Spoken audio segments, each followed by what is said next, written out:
오늘 아침에 추수감사절 또 아침에 이 기도하면서 하나님의 그 마음들이 조금 제 나름대로 느껴진 부분들이 뭐냐면 진심과 사랑이었어요. 그러니까 정말 진심으로 감사하니? 너 정말 진짜 나 사랑하니? 이거 물어보시는 것 같아요. 왜냐하면 추수감사절이니까 매년 이렇게 돌아오는 추수감사절이잖아요. 그러다 보니까 너무 식상하게 한 해의 어떤 그 행사, 절기 행사 정도로 생각하고 평소보다도 조금 더 많은 액수의 헌금을 드리는 날이다. 혹시 이렇게 생각할까? 또 그런 분이 혹시나 있지 않을까? 그런 마음도 없지 않아 있어요. 그런데 하나님이 주시는 마음이 진심이냐 사랑이냐 이 두 가지로 딱 구분이 되는 것 같아요. 여러분 정말 하나님 감사한 마음이 진심이시죠?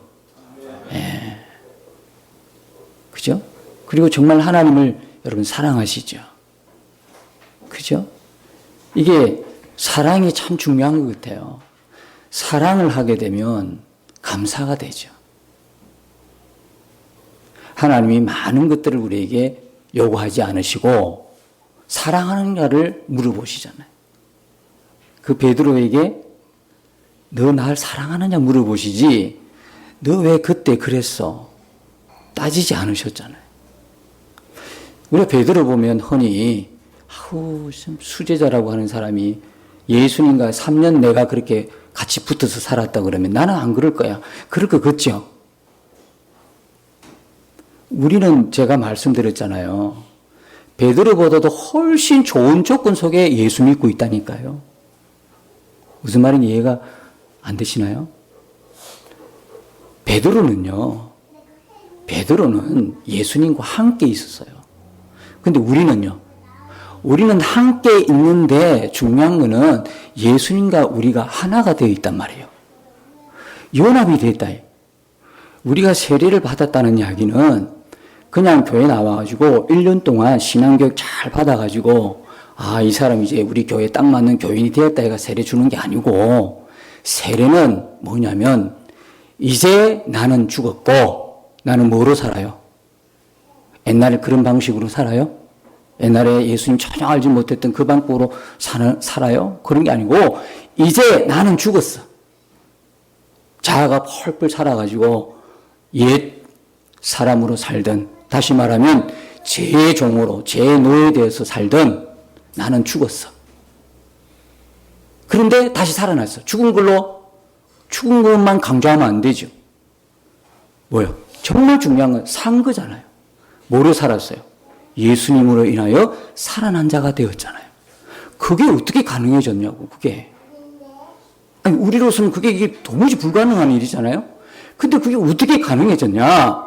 예수님이 내가 받아야 할 정죄는 예수님이 지시고, 내가 받아야 할 심판, 그 심판을 예수님 십자가에 다 받으시고, 그 대신에 나에게 뭡니까? 하나님의 의를 나에게 덮어 주셨다는 거예요. 그게 뭐냐면 칭의다, 칭의. 전혀 우리가 어려움이 있어서 하나님, 나 같은 사람 어디 있어요? 나와보세요. 나처럼 하나님 잘 믿는 사람이 어디 있어요? 이렇게 하나님 앞에 말하고 싶지만 그것으로 인해 가지고 하나님이 우리를 어렵다 하신 것이 아니고 유일한 하나의 방법, 예수 그리스도 십자가에 죽게 하심으로 우리를 그분이 대신 정죄받게 하시고 하나님이 우리에게 의의 옷을 입혀주셨을 뿐이에요. 그리고 어렵다 칭해 주신 것이죠. 그러니까 여러분 하나님 앞에서 우리가 뭐라고 내가 어떻게 해서 뭘 했습니다. 이건 아주 아무런 소용이 없는 말이에요. 하나님은 오늘도 우리를 교회에서 뭔가 잘하고 열심을 내어서 충성을 다하고 우리가 정말 하나님을 위해서 위대한 업적을 이룬 걸 보시지 않고 하나님은 뭘 보셔요? 우리의 실수와 연약함에도 불구하고 딱 하나 질문하셔요. 이 시간에도 질문 똑같은 질문이고 앞으로도 그 질문은 변함없을 것이고 영원토록 변함없는 질문 하나예요. 네가 나를 사랑하느냐? 네가 나를 사랑하느냐? 그거 물어보시는. 그러니까 베드로는 우리가 예수님이 십자가에서 죽으심으로 예수님만 죽은 것이 아니라 나도 끌어안고 죽으신 거냐. 그게 세례잖아요. 세례라는 것은 예수님과 함께라는 거거든. 연합이라는 거거든. 이제부터 예수님과 정말 떨어져 살았던 우리가 예수의 십자가로 예수의 피로 하나 되어가지고 연합이 되어버렸어. 그러니까 예수님의 죽음은 나의 죽음, 예수님의 부활은 누구의 부활? 나의 부활. 예수님의 생명, 내 생명. 그렇게 된 거예요. 그게 세례란 말이에요. 나는 죽고 예수로 사는 사람이 되었습니다. 이걸 나는 그리스도인입니다. 그리스도에 속해 있는 사람, 나는 그리스도의 생명 안에 있는 사람입니다를 세상에 널리 이야기하는 게 뭐냐면 세례라는 거예요. 그러니까 베드로는 우리보다도 훨씬 좋지 않은 조건에서 믿은 사람이에요. 우리는요. 베드로는 예수님과 따로따로 옆에서 같이 3년 동안 동고동락했지만 우리는요. 우리 안에 누가 오셨어요? 성령을 통하여 주님이 오셨잖아요. 그러니까 우리와 주님은 하나예요. 아멘이십니까? 주님과 우리는 하나라니까요. 여러분 한 몸이 가깝습니까? 아무리 친해도 3년 동안 같이 밥 먹고 살았다 그래도 떨어진 몸이 가깝습니까? 우리가 말할 수 없는 베드로보다 더 큰 축복을 받은 사람이 신약시대의 우리란 말이에요. 구약 교인들은요 비교할 수 없어요. 구약 교인들은요 실체를 보지도 못했어. 다만 뭘 믿고 구원받았어요? 실체로 오실 그 메시아, 그리스도의 그림자, 그 그리스도 실제로 오실 그 약속의 말씀을 붙들고 구원받은 거예요. 알고 보면 그게 그거지만 그러나 예수님 시대의 제자들은 예수님 같이 살면서 그러나 오늘 우리 신약시대 우리는요 예수님이 내 안에 계셔서 영원토록 함께 하심으로 구원받는 거예요. 그러니까 주님이 당연하죠. 여러분 사랑 없이 어떻게 같이 삽니까? 안 그렇습니까? 같이 산다는 조건은 유일한 조건 그거밖에 없어요. 네가 뭘 잘했니? 뭘 잘해줬냐? 너 나한테 반지 몇 돈 해줬냐? 다이아몬드 얼마 해줬냐? 좋은 집 해줬냐? 이건 사랑이 아니에요. 진짜 사랑의 정의는 하나예요. 사랑하느냐예요. 그게 한 몸을 이룰 수 있는 유일한 조건이라니까. 그게 많이 퇴색되고 타락하고 부패하니까. 뭘 해줬니? 집은 몇 채가 돼야 되니? 열쇠는 몇 개를 가져야 되니? 이렇게 이야기하지만 진짜 한 몸을 이루고 진짜 하나가 되었으면 유일한 조건은 사랑입니다. 사랑하면 감사는 절로 나옵니다. 사랑하면 감사가 절로 나오죠. 사랑 안 하니까 불평이 나오고 원망이 나오고 하는 것마다 눈에 까신 거예요. 그런데 진짜 내가 그를 사랑하면요. 그의 허물도 사랑하게 되더라고요. 그의 실수도, 그의 연약함도 오히려 화가 안 나는 거고 내가 그를 돌봐줘야 될 그의 필요를 채워주기 위해서 그와 내가 하나가 되었구나. 이런 생각으로 감사가 오히려 되는 것이죠. 주님이 바로 우리를 그렇게 보시는 거예요. 우리는 뭔가 주님께 이 아침에도 뭔가 위대한 것을 드리고 싶은 마음이 꿀떡 같지만 주님은 그것 보고 좋아하시고 사랑하시는 거 아니에요. 우리 존재 자체가 이미 주님과 하나가 되었기 때문에 우리 존재 자체가 이미 주님 사랑 안에 있다 이 말이에요. 그러니까 주님이 보시는 건 사랑이에요. 뭘 해도 사랑스러운 거야. 뭘 해도 사랑스러운 거야. 뭘 해도. 그러면 그 사랑을 아는 자만이 하나님 앞에 뭐 할 수 있어요? 감사할 수 있는 거예요. 그러니까 하나님께서 물으시는 게 그거더라고. 진심이냐? 진짜 감사하냐? 정말 사랑해? 이거 물어보시는 것 같더라고요. 오늘 아침에 이렇게 노는데 딸아이가 그렇게 지나가는 소리라 이야기해요. 노예도 아니고 표현이 노비라는 표현을 썼어요. 이런 말이죠. 아빠는 내게 영원한 노비야. 이런 식이겠죠. 뭐 자식들의 착각이 그런 거 아니겠어요? 그런데 여러분 그 이야기 남한테 들어보세요. 노비라는 이야기 들어보고 기분 얼마나 나빠요. 그죠? 자존심 상하는 이야기야. 내가 왜 종도 아니고 노예도 아니고 노비야. 표현이 좀 약간씩 달라요. 자, 종은 그래도 괜찮아. 노예까지는 봐주겠어. 노비는요. 이건 아주 듣기가 거북한 야. 그런데도 내 속에 주일 아침부터 무슨 소리요? 너 한번 봐. 어떻게 아빠가 그런 소리 할 수 있어? 이런 마음이 하나도 없고 그래 나는 영원한 너의 딸랑이야. 나는 영원한 너에게 노비가 돼도 좋아. 왜 그럴까요? 왜요? 사랑하니까. 뭘 해도 괜찮아. 무슨 말을 해도 괜찮아. 노비. 여러분 이게 딸바보라고 이야기하는 흔히 아빠를 보고 그렇게 하죠. 딸바보의 근원은요 사람이 아니에요. 딸바보의 근원은 예수님이에요. 원래 예수님이라니까. 그냥 우리가 뭘 해도 좋아. 노비란 소리가 듣기 싫어요? 사랑하니까 그 소리도 달게 들리더라고. 좋아. 나는 너를 영원히 해줄 수만 있다면 너를 노비처럼 그렇게 사랑해 줄 거야.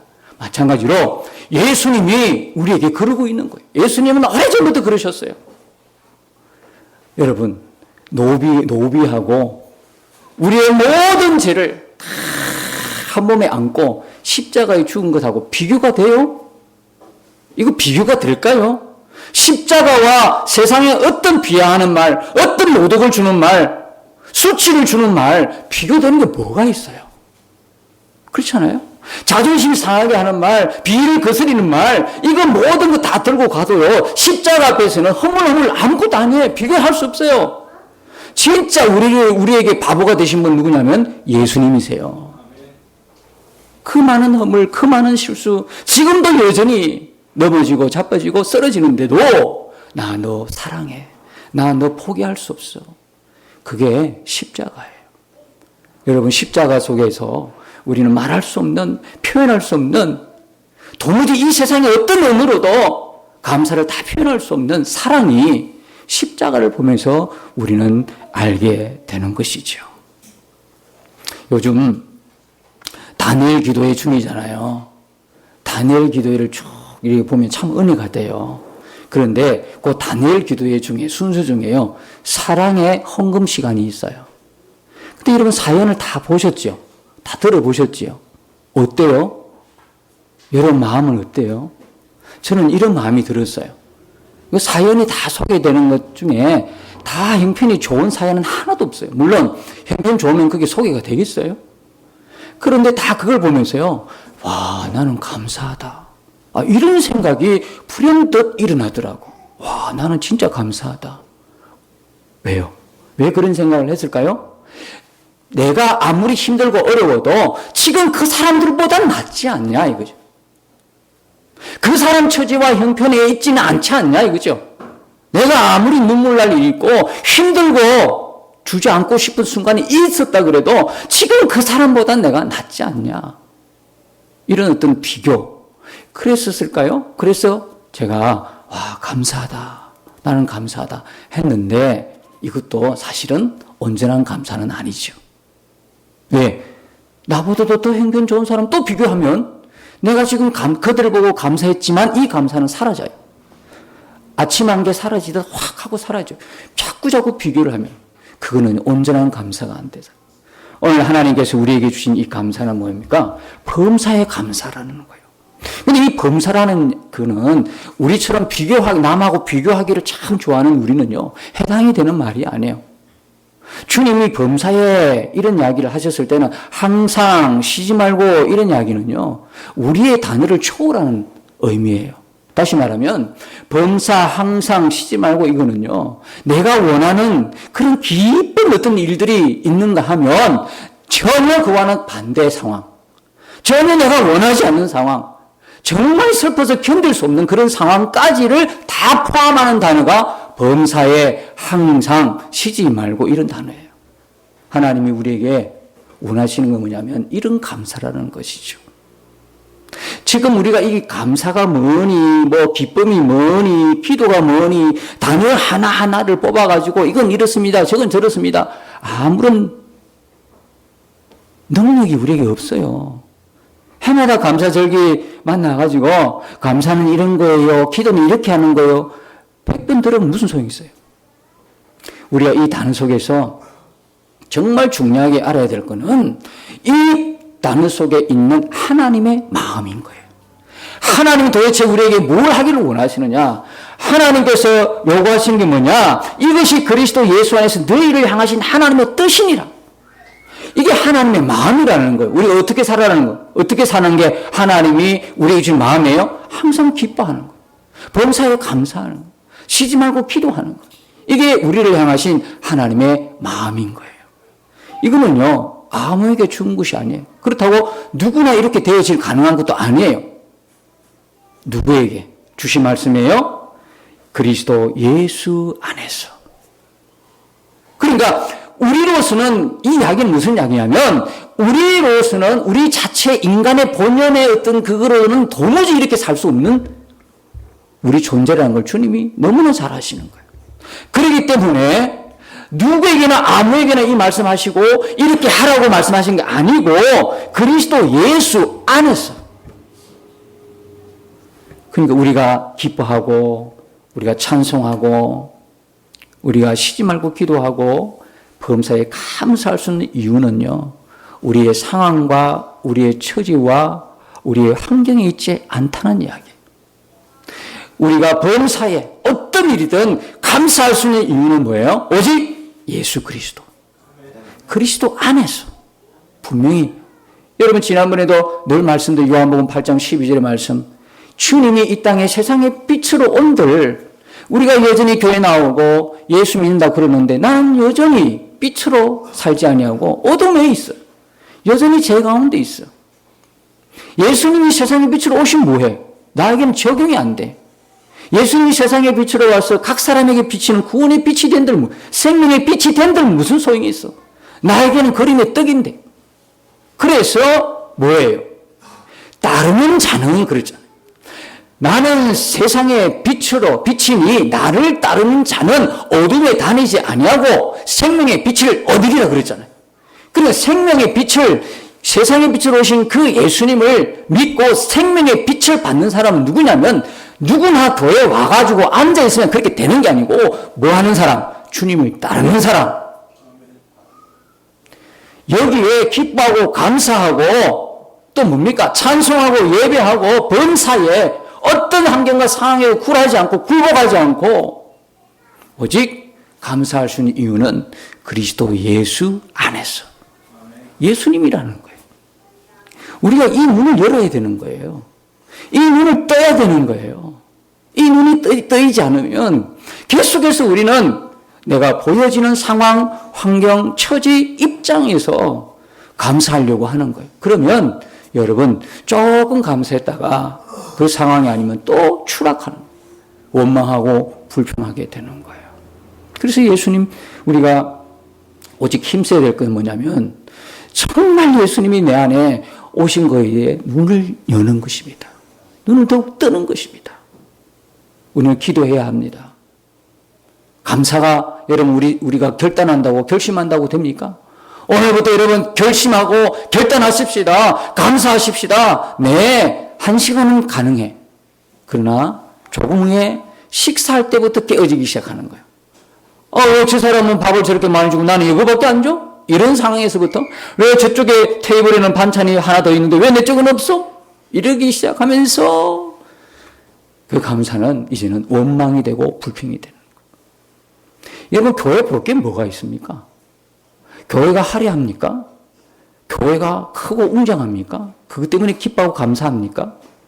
그러면요, 남은 내내 감사할 수 없어요. 여러분은 우리 교회 이렇게 예배하면서 뭐가 기쁘십니까? 뭐가 감사가 됩니까? 그런 것으로 보면 전혀 기쁠 이유가 없어요. 감사할 이유가 없어요. 그럼에도 우리가 기뻐하고 감사하는 것은 우리 안에 계신 예수님이십니다. 이게 분명하니까. 동행에 늘 힘쓰고 예수니까 남에 대해서 부럽지가 않은 거예요. 남과 비교할 이유도 없는 거예요. 절대적인 예수의 사랑.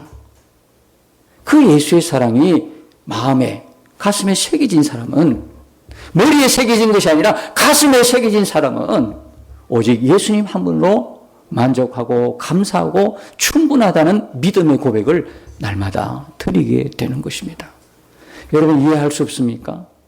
여러분 지금 이해할 수 없습니까? 알고 보면요. 알고 보니까 그 지금 이해하지 못하는 게 감사 제목이더라고. 예전에 그 예화 기억하시나요? 셋째 아이를 낳은 목사님인데 그 셋째가 다운 증후군이에요. 그래서 새벽에 가지고 하나님 원망해. 하나님 어떻게 하라고? 목회도 이렇게 힘든데 이런 아이까지 나한테 주면 어떻게 키웁니까? 시간도 많이 들어가고 돈도 많이 들어가고 지금 내 입장 처지에서 이런 아이를 주면 어떻게 합니까? 그렇게 원망했다고 하는 목사님의 예화를 작년인가 그 작년 감사절에 드렸을 것 같은데 그걸 기억하냐고 물어보지는 않겠습니다만은 그렇잖아요.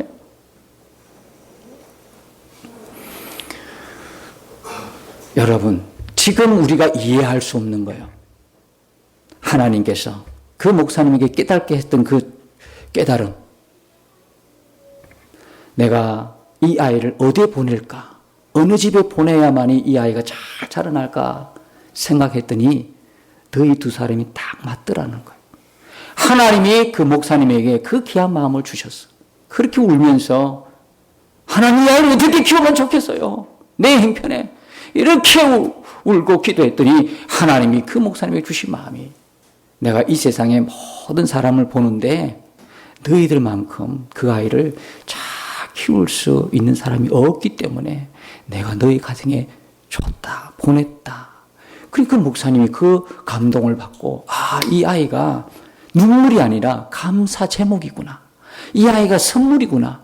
이 아이가 선물이었구나. 그걸 깨닫고 목사님 마음이 확 달라진 거예요. 그러니까 새벽기도 놓을 때는 이 아이가 슬픔이었는데 새벽기도 마치고 이 아이를 보니까 이 아이가 선물이고 감사하고 기쁨이 되었더라는 거예요. 목사님은 더 사모님은 더 어렵죠. 사모님은 소원이 뭐냐면 실컷 한번 울어보는 거예요. 이 다운 증후군 아이 때문에 한번 실컷 울고 싶은데 울지 못하는 거예요. 왜 울지 못할까요? 교인들이 수근수근 할 거잖아. 이게 우리 집에 와서 지난번 신방 때는 뭐야? 하나님의 뜻이 있겠지요. 그래 놓고 왜 자기 아이가 그 다운 증후군 걸리니까 저렇게 슬퍼하고 울어? 그러면 도대체 이런 장애아를 갖고 있는 가정은 저주받은 가정이냐? 이런 소리 할까 싶었어.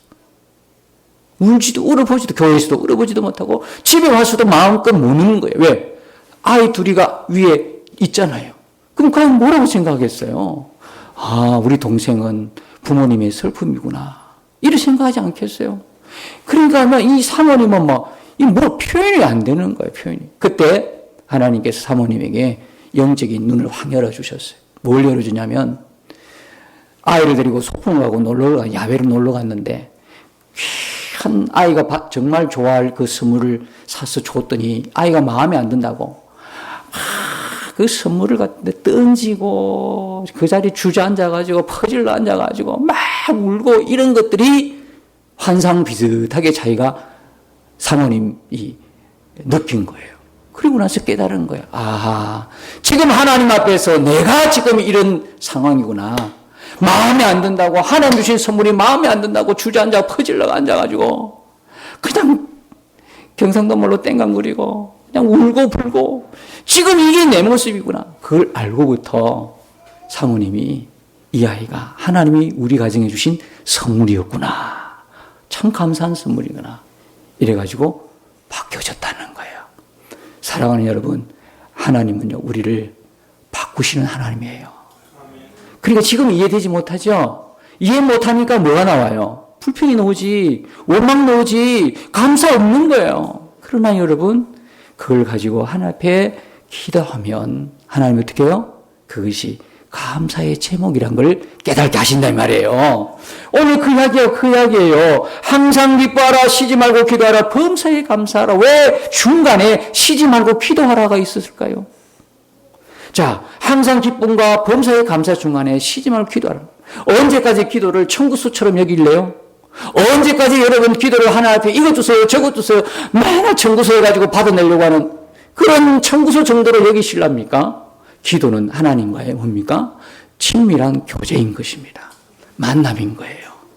말씀으로 기도로 여러분들이 이해되지 않는 그 문제, 지금은 감사가 되지 않는 그 문제일지라도 여러분이 하나님 앞에 그렇게 나아가면 그것이 바로 감사의 선물이었구나. 그게 감사의 제목이고 그게 하나님에게 준 기쁨의 선물이었다는 걸 하나님이 깨닫게 해주시는 거예요. 그렇게 살도록 하는 게 하나님이 우리를 향한 하나님의 마음이라는 것이죠. 사랑하는 성도 여러분, 여러분들을 보고 매일 감사하라 이 이야기는요, 그냥 의무적으로 억지로 하라는 게 아니에요. 저는 매일 매일 1,000원씩 이렇게 하나님께 감사하면서 1년 동안 365일 끊임없이 감사라는 거는요, 목사가 강요해서 우리가 그렇게 하자 추수감사절에 그런 내용이 아니고요. 하나님이 우리 교회에 지극히 미미하고 작은 우리 교회에 더 풍성한 감사를 주시기 위한 하나님의 선물이었다고 생각돼요.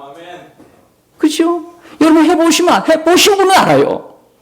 야, 큰일 났다 이제. 다음 주에 바로 이거 내는 날인데 와, 큰일 났다. 이번 주에 막 돈을 1,000원짜리로 바꿔와가지고 막 이렇게 바쁜 분은 이해가 잘 안 될 거예요.